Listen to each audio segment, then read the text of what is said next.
राधे राधे। चैत्र नवरात्र हमारे हिंदू धर्म में चैत्र नवरात्रों का एक विशेष महत्व है। ऐसा माना जाता है जो व्यक्ति इन नवरात्रों के 9 दिन माँ के 9 रूपों का विधि विधान से जप पूजा पाठ इत्यादि करता है, माँ उसकी हर मनोकामना पूर्ण करती है। तो चलिए जानते हैं कि कब से शुरू हैं चैत्र नवरात्रे वर्ष 2022 में, क्या है कलश स्थापना का शुभ मुहूर्त, कैसे करें 2022 वर्ष में कलश स्थापना, कौन सी तिथि हो रही है आपके पास है, और साल 2022 में किस वाहन पे सवार होकर आ रही हैं माँ अपने भक्तों को दर्शन देने के लिए। वर्ष 2022 में कब है नवरात्रि, तो आपको बता दें 2 अप्रैल 2022 से नवरात्रि प्रारंभ होकर 11 अप्रैल 2022 को विश्राम होंगी।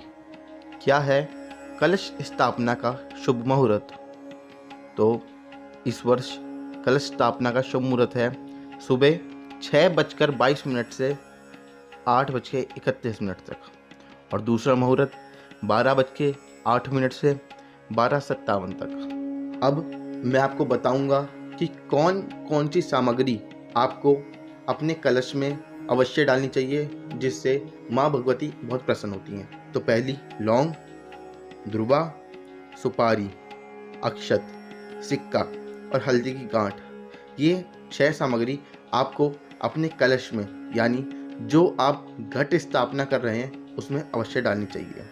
और एक चीज़ का और ध्यान रखें कि जो आप कलश में जल लें उसमें थोड़ा सा गंगा जल अवश्य मिलाएं, और नारियल रखने से पहले अपने कलश में आम के पत्ते जरूर लगाएं।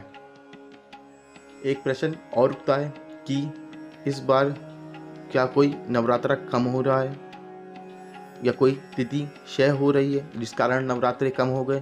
तो आपको बता दूं, माँ भगवती की, माँ भवानी की असीम अनुकंपा से इस बार कोई तिथि क्षय नहीं है। तो हम जो लोग पूरे के पूरे 9 नवरात्रे का व्रत रखते हैं वो माँ का व्रत रख सकते हैं पूरे 9। तो इस बार कोई तिथि या कोई नवरात्रा क्षय नहीं है। एक और बड़ा ही महत्वपूर्ण प्रश्न बहुत लोगों के मन में आता है कि माँ भवानी का इस वर्ष अपने कौन से वाहन पे, यानी माँ भगवती जो आ रही हैं वो अपने कौन से वाहन पे सवार होकर आ रही हैं।